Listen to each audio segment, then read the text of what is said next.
Bonjour à tous, je suis très heureuse de vous retrouver. Je suis Sophie Chevelu, coach PNL et je vais vous parler aujourd'hui des pervers narcissiques, mais une de leurs victimes en particulier, les hauts potentiels. Les hauts potentiels, il faut savoir que ce sont des personnes hypersensibles et puis que bien évidemment ce sont des proies rêvées pour les pervers narcissiques. Donc les hauts potentiels, je vais en parler un petit peu, comme ça vous comprendront mieux leur fonctionnement et d'où ils deviennent des proies faciles pour les pervers narcissiques.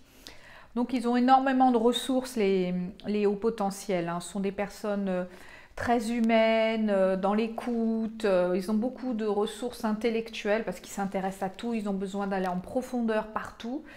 Ils sont très créatifs, sont beaucoup dans le relationnel, très spirituel. Les hauts potentiels, ils ont un sens aigu de l'équité et de la justice. C'est hyper important pour eux parce qu'ils ont l'impression d'être dans un monde d'injustice parce qu'eux-mêmes ne sont pas compris en fait. Donc ce sont des personnes avec une intelligence très pointue. Ils veulent comprendre la globalité des choses. Ils ne vont pas se contenter d'une définition dans un dictionnaire. Ils vont chercher les liens, d'où ça vient, d'où ça provient. Et ils vont en profondeur tout le temps, tout le temps. Ils vont tout le temps de A à Z, ils veulent tout comprendre. Ils sont en quête de vérité tout le temps. Ils sont motivés par le désir de comprendre les choses. Les hypersensibles, vous voyez, j'ai fait le lapsus. Les hauts potentiels sont des personnes hypersensibles. Ils ont énormément d'empathie pour les autres. Ils sont altruistes, ils sont toujours prêts à aider, toujours volontaires. Ils ont des valeurs humaines très élevées. Ils sont vraiment tournés vers l'autre, aider, toujours une grande volonté à ce niveau-là. Dans les hauts potentiels, il y a les hauts potentiels émotionnels, HPE, et les hauts potentiels intellectuels, HPI. Et on peut être les deux, bien évidemment. Le problème des hauts potentiels, c'est qu'il a tendance à vouloir aider l'autre, à trop vouloir aider l'autre. Parce que, en fait, comme il ressent, il perçoit, il imagine la douleur de l'autre, tellement il est dans l'empathie et qu'il est dans cette recherche d'aide et puis de compréhension, il va comprendre tout de suite quand il voit quelqu'un, quelle est sa problématique, il va essayer de savoir pourquoi, d'où ça vient. Et du coup, il se dit, mais moi j'ai plein de ressources parce que son cerveau, il va à 2000 à l'heure, il pense tout le temps. Et il se dit, mais moi je sais ce qui lui ferait du bien, je sais que pour tel cas, c'est ça qui lui ferait du bien. Donc je vais aider cette personne. Il peut imaginer la souffrance de l'autre et puis du coup, cette super empathie, cette super gentillesse, bienveillance envers les autres, évidemment, le pervers narcissique, il le voit, et il a son radar direct qui lui dit « Ouh là là, proie potentielle, super facile à manipuler, je sais comment je vais l'emballer et l'emmener où je veux. » Et il peut m'apporter plein de choses parce qu'il est super intelligent. Donc le HP, lui, ce que je disais tout à l'heure, il va chercher des solutions, il va toujours tout faire pour trouver des solutions pour l'autre, toujours, parce qu'il est très créatif aussi. Il va trouver les ressources pour s'en sortir, comment changer les choses, il va tout faire. Mais le problème, c'est que du coup, il va tout faire aussi comme ça pour le pervers narcissique, pour son bourreau. Il va tout le temps tout faire pour l'aider. Le haut potentiel, il n'est pas reconnu socialement. En général, dès l'enfance, les enfants sentent un enfant différent en fait. Les adultes ne le voient pas tout de suite, mais les enfants le perçoivent. Ils voient qu'il y a quelque chose de différent. Donc l'enfant, il se sent rejeté continuellement et ce qui fait qu'il se dévalorise tout le temps. Il n'a pas confiance en lui. Et ça, le pervers narcissique, il le perçoit très très vite. Lui, il voit avec son scan de gens faciles à manipuler, il le voit tout de suite. Donc, il va manipuler le pervers narcissique. Comment il va faire pour manipuler un haut potentiel? En le flattant, tout simplement, puisque sa plus grande blessure, sa plus grande faille, c'est le rejet et c'est de ne pas avoir confiance en lui.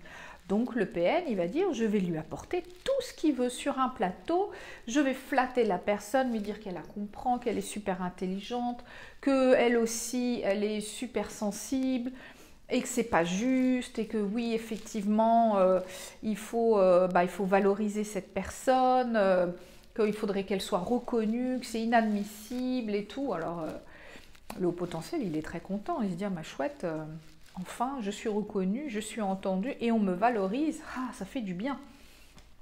Donc, il va lui donner sa confiance. Et puis, il va, comme il est débordant comment dire, comme il est débordant de générosité, ben, il va donner, il va donner, il va donner. Et il va se faire manger, manger, manger, bien évidemment. Donc, le HP, qu'est-ce qu'il fait? Il se fait piéger, hein, bien entendu.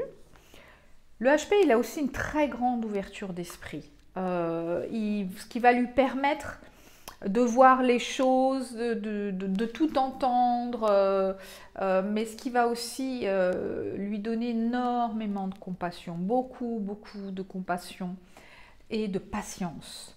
Il est capable d'écouter les gens des heures, parce qu'il est dans l'empathie totale. Donc il est, et puis par rapport à son pervers narcissique, à son bourreau, le haut potentiel, il est dans l'espoir du changement parce que lui sait ce qu'il faut faire pour changer, il comprend la douleur de l'autre. Donc il se dit mais non, mais c'est possible, c'est pas grave s'il me fait du mal, je sais que je peux aider cette personne. Donc il a beaucoup de mal, le HP, à se détacher du pervers narcissique. Il arrive à accepter l'inacceptable, l'intolérable, les comportements violents, agressifs. Tout ça, il est capable d'encaisser énormément et puis du coup de ne pas se protéger. Donc le HP, dans une relation amoureuse, il aime intensément. Tout est très profond. Il aime fort. Hein, il est incapable de mettre de la distance dans un couple, hein, parce que c'est perdre le lien, c'est une dépendance affective, donc ça c'est juste pas possible. La personne qui est au potentiel, elle va donner énormément dans une relation amoureuse. Hein. Elle est dans une relation profonde, entière, passionnée. Elle tombe facilement dans le piège des pervers narcissiques car elle n'a pas confiance en elle, tout simplement. Elle va boire les paroles du pervers narcissique en se sentant enfin reconnue, entendue, flattée, aimée. Elle va penser être aimée, bien sûr. Et le pervers narcissique, bien évidemment, il en joue énormément. Et puis, les hauts potentiels sont des proies faciles pour les pervers narcissiques. Voilà, j'espère que vous aurez compris un petit peu le fonctionnement des hauts potentiels, pourquoi ils sont des proies. Pourquoi, en tous les cas, si vous qui me regardez, vous êtes un haut potentiel ou pensez que vous avez les mêmes symptômes, qu'effectivement vous êtes dans cette avidité d'aider à tout prix, dans ce besoin de donner, cette empathie énorme, cette compassion énorme pour l'autre, vous vous reconnaîtrez peut-être et vous comprendrez pourquoi vous êtes des proies pour les pervers narcissiques. Voilà, écoutez, si vous avez besoin d'aide, n'hésitez pas, contactez-moi par email à info@coachgeneva.ch ou alors sur mon site internet coachgeneva.ch. N'hésitez pas à vous abonner en appuyant sur la petite cloche, partager, commenter, c'est toujours un plaisir. Je ne peux pas répondre à tout le monde. Je like, je mets des cœurs à toutes les personnes qui commentent. S'il y a une question, j'y réponds. Voilà, donc j'espère que ça vous suffit. Et puis si jamais ça ne vous suffit pas, n'hésitez pas à m'envoyer un email et je prendrai la peine d'y répondre un peu plus en détail. Voilà, je vous remercie beaucoup et je vous dis à très bientôt.